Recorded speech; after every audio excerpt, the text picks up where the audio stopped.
Okay, so thank you for letting me know that we couldn't hear. I greatly appreciate those who sent that in for us, and I appreciate your help with that. So again, this meeting is being recorded. The notice is on the screen. By continuing on with the meeting, you're acknowledging that the meeting is being recorded. This is about our preliminary application for our 9% program. We're going to go ahead and get started on that today. So real quick before we get started, I just want to go over around the room and let you know who I have in the room here today. I have Amy Harmon, Julie Davis, Chris McMillan, Zach Tronco, and Leanne Johnson. We're going to use the raise your hand feature like we have in the past. If you have a question or comment, if you'd please raise your hand, and we'll call on you at that time, and you can ask your comment or ask your question or say your comment. Please do not send a comment through the chat. If you need to send a comment in writing, if you'll please email that to our tax credit questions at schousing.com mailbox, that would be appreciated. A few reminders before we get started. We posted our 2024 construction inspection schedule to our website this week. So that will be for you to use when we're scheduling inspections next year.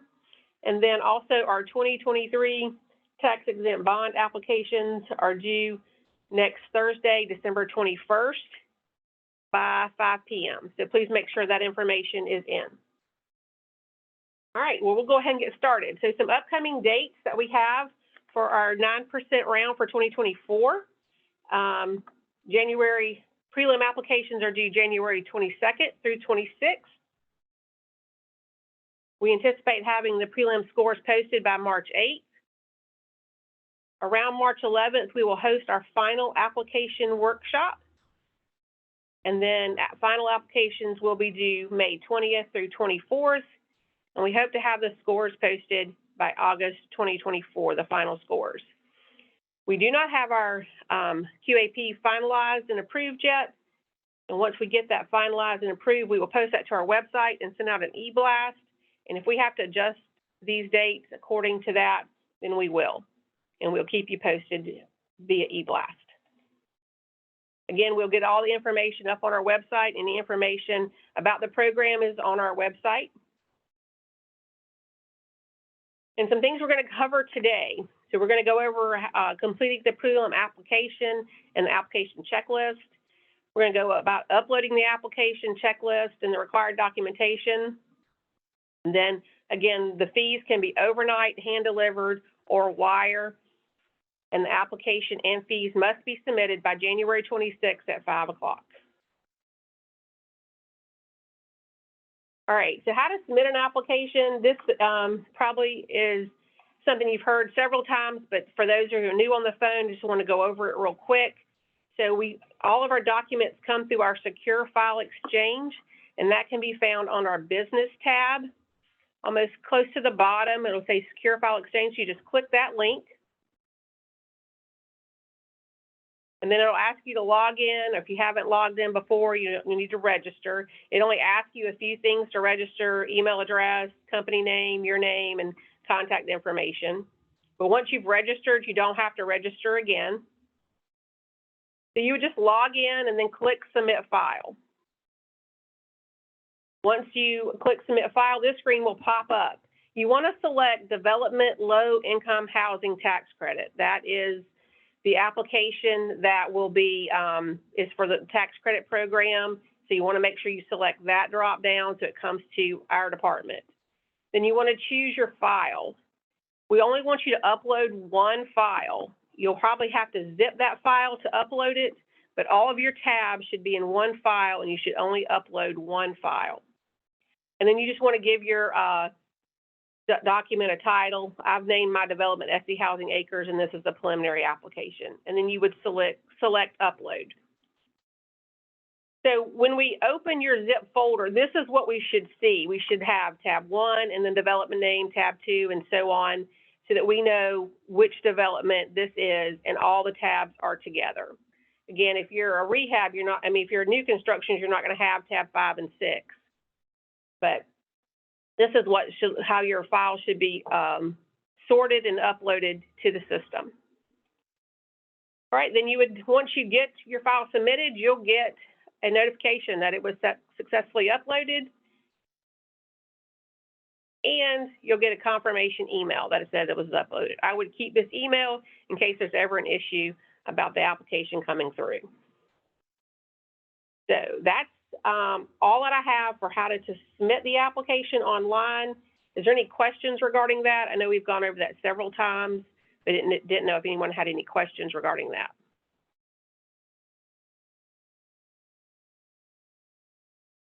All right, not seeing anybody, I'm going to move on to the application.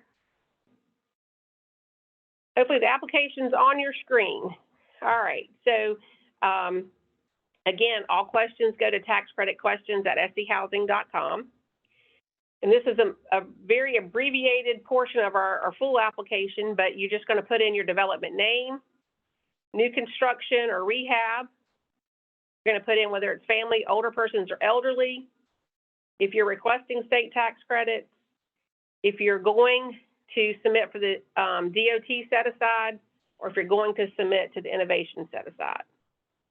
So I did get some questions prior to the workshop, and I do greatly appreciate those. And I just kind of wanted, one of the questions was around targeting and the number of units and requesting state tax credits. So yes, you can change your targeting from prelim application to full application. So if you selected family on one, you can select older on the other and vice versa. So that can change. The same with requesting state tax credits. You do not have to notify us of that in the beginning. If you select that and then at the end you don't need state tax credits, that's fine. Just we won't mark it on this full application. Or if vice versa, you don't think you need it, but when you get to your full application, you do and you select it, that's fine as well. We do want you to go ahead and select the DOT set-aside. That would be beneficial and helpful for us if that's what you're going for. And as far as the number of units, we don't ask for the number of units, so we don't capture that information, and we won't know if it changes from prelim to full application. So we're just looking for that at full application. Then you're going to put in your development name and address. Please try to put an actual address and not located on highway in whatever county or city. It's very difficult to find. Please try to put a very close address if your property has not been assigned an address yet. We have a question. Okay, go ahead, Anna. Hi, thanks. Sorry, my audio cut out for a second. Did you say the same thing for the innovation set aside? If we are potentially going for the innovation set aside, to go ahead and check that and we can take that away for full app or vice versa? Yes, you can do that for the innovation set aside as well. Yes. Okay, thank you. You're welcome. Okay, and then you would just put in your applicant information. So please put in a good email address and a good phone number for whoever the contact person is going to be on this application.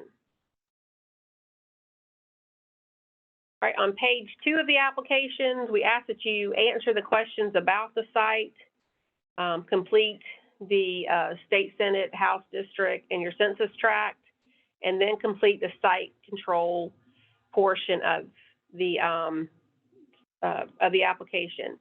If there are 2 sites, again, there's 2 parcels. If there are more than, there's 2 sections. If there's more than 2 parcels, then, please just put that in the application on a separate sheet of paper. But if you need more than that, you can just notate that, and we'll look for that additional piece of paper with that information. Please make sure to include the latitude and longitude for the main entrance and the center of the property. Going over the scoring template. So the driving distance, we have a tab for that, and we'll go over that in just a second. The max of up to 41 points. And then you're going to have your job points next. We ask that when you do your research to determine the jobs, that you screenshot the map of where you located, where your site's located, and what jobs are showing up. We had a little bit of discrepancy last year with that, so if you could make sure that you screenshot that and include that in the application. And we'll go over what tab that needs to be included in just a minute. And then the next is the points for being in a qualified opportunity zone. Next would be your points for land donation, then affordable housing shortage, and then if you're in the DOT set aside. So this would be for new construction only, the first set. And then right below that is for our rehab application. So the owner is eligible for a QC, you get up to 10 points. If it's a project assistance, project-based assistance, that would be 10 points. And then you would list the items, or you'd give your points for the items and list that in your application as far as the number of items being replaced. And then if you are in a CCRP, you get up to 1 point for that. All right, so this is what we would fill out for our distance to our site. So I kind of used the agency here as the development that I'm constructing and went ahead and filled out my amenities. So I have a grocery store, which is a KJ's IGA. It's 1.5 miles and it's 10 points. I have a Dollar General, which is across the street from the KJ's, and it's 1.4 miles away, and that's 6 points. And then I have the retail of CVS, and that is 7 points. Then I have my secondary amenities, and then I have an Ollie's, a Circle K, a dentist office, and then the elementary school up the road. So a total of 33 points is what I have. So I've put 33 points in my section here. The max you can receive in points for primary amenities is 26, and the max points you can receive for secondary amenities is 15 points. So the maximum points you can receive for distance is 41. You want to make sure that we have that clear. If we had some questions regarding, does a Dollar General qualify? Does a Family Dollar qualify? What actually qualifies? I would encourage you to read the definitions in the QAP and determine if your amenity meets those requirements. Any questions about the application? Anna, please go ahead with your question. Thanks. I just wanted to ask about the opportunity zones. The on the SC Housing site, the interactive map, those opportunity zones don't match the resource there listed as in a PDF. And I was just curious if we're expected to only use the interactive map and not the PDF, or if there is a updated list of those opportunity zones. That would be the census tracts. That would be incredibly helpful. Okay, I will post some information about that. I'll need to check out the interactive map versus the information that we have on that, and I'll have to respond back to that for you. Okay, thank you so much. Ronit, please go ahead with your question.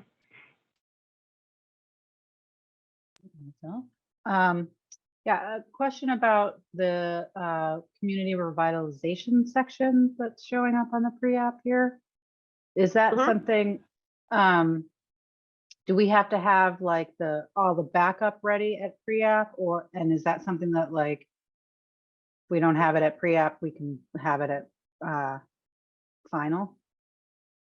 So it's only for the rehab properties, and you do not have to have it at full application, at prelim application, but you do have to supply that documentation at full application. But it's only for rehab. The scoring for prelim applications is only for rehab.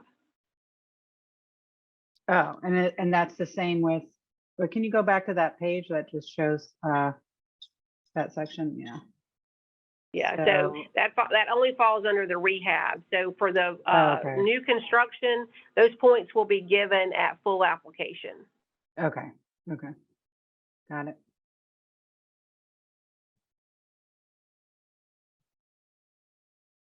Any other questions?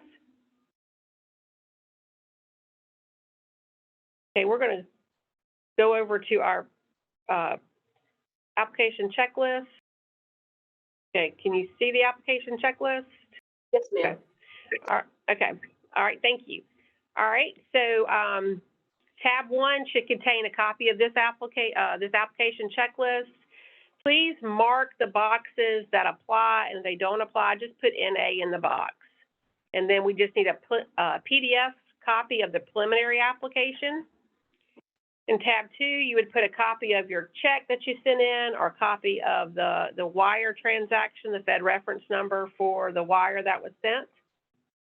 In tab 3, you're going to select your site control, either a recorded deed, a purchase option, a purchase contract, a land lease or option on a land lease, or a valid assignment of one of the above. On tab 4, if your land is donated, you need to provide documentation showing the deed showing the local government owned the land prior to July 31st, 2023. And on tab 5 is our map and our distance. So we ask that you provide a copy of the county tax map showing the property boundaries. Please zoom that out ever so slightly so we could see roadways or boundaries, different streets, so we can tell exactly where your property is at. Please do not just capture the actual parcel. Zoom out a little bit so we can see the surrounding areas. This is very helpful in our more rural areas where we can't, there's a lot of large acreage. And then you want to do a map to each individual amenity that must show the mileage. So in the example that I'm using, I did a map from here to the IGA, then a separate map from here to the CVS, a separate map from here to the Dollar General, here to the Ollie's, and so forth. So there should be a map for each amenity that you use. Do not put 2 amenities on one map. And then we're going to need a photo of each amenity to include the street number. Now, I know some of these buildings may not have a street number on them, and I understand that. But if possible, please make sure to include the street number. If there's not one there, that's fine, completely understand. But if you could possibly get a photo of the amenity, a good photo of the entire building and the street number. If you have to take multiple photos, that's fine as well. So tab 5 is also where you would put the screenshot for the job points of how you determined your job points. And then this is where you would put the map to the Low Country Rapid Transit if you're in the DOT set aside. If you're a rehab property, you're going to complete tabs 6 and 7 with your proposed scope of work. This is where you'll need to list and show the items that are being replaced. And tab 7, we're going to ask for your existing 8609s, a copy of the existing recorded restrictive covenants, your project-based assistance contract, and your concerted community revitalization plan. So if you're not project-based assistance, of course you wouldn't have that. You would just give your restrictive covenants. So if it doesn't apply, you would just put NA and not fill in that blank. So we're going to go ahead and take questions about this. Thompson, go ahead with your question, please. Thank you. For the county tax map, if we are proposing to subdivide an existing parcel, can we just draw that on there and refer to the site plan, or how should we handle that? That would be fine. Okay. All right. Thank you. You're welcome. Jay, go ahead with your question, please. Thank you. Quick question. Do we have to do all the mapping if we are doing a rehab? Nope, that's only for new construction. Okay. And then on the proposed scope of work, are you just looking for us to show that we are replacing the systems that are scoring criteria, or do you guys, I'm assuming you don't need like the P&A with the full scope of work write-up, or is that what you're looking for there? No, just need a narrative of what you'll be replacing. The P&A with the scope of work will come at full application. Okay, great. Thank you. You're welcome. Ronit, please go ahead with your question. So for the photos, for the distance to amenities, they have to be like actual, like we can't use Google Maps and sort of point out where all the places are? And just give you a map, They need to be they actually need to be a photo of the amenity. a photo of the amenity, okay? Any other questions? Go ahead, Sarah. Just to piggyback off of that, in the past, I totally understand the Google Maps for the drawing for each service. Do you also want in the past, we've done one map in addition to that shows the site, and then it shows all the services on one map. Is that something that we could include also just for convenience in addition to the distances to each one? Yeah, that'll be fine. You can include that if you'd like. Okay, thank you. You're welcome. All right, well, seeing none, we will wrap up the workshop. Again, just wanted to remind you that once we get the final approved QAP, we'll get that posted to our website, and we'll send out an e-blast about that. And we do have another hand. Rachel, go ahead. Yes, I was wondering if health departments qualify as a medical facility and if charter schools apply as a public school. I'm going to have to refer back to the QAP on that. I do not have that information in front of me and go back and read those definitions. I will take a charter school. And what was the other question? Whether health departments qualify as a medical facility. I will have to research both of those and send that out in an email and update that information. All right, well, I don't see any. And again, I thank you for your time today. As soon as we get the final QAP approved, we'll have that posted. If we need to adjust our dates, we'll do that at that time. Applications will be due the week of January 26th.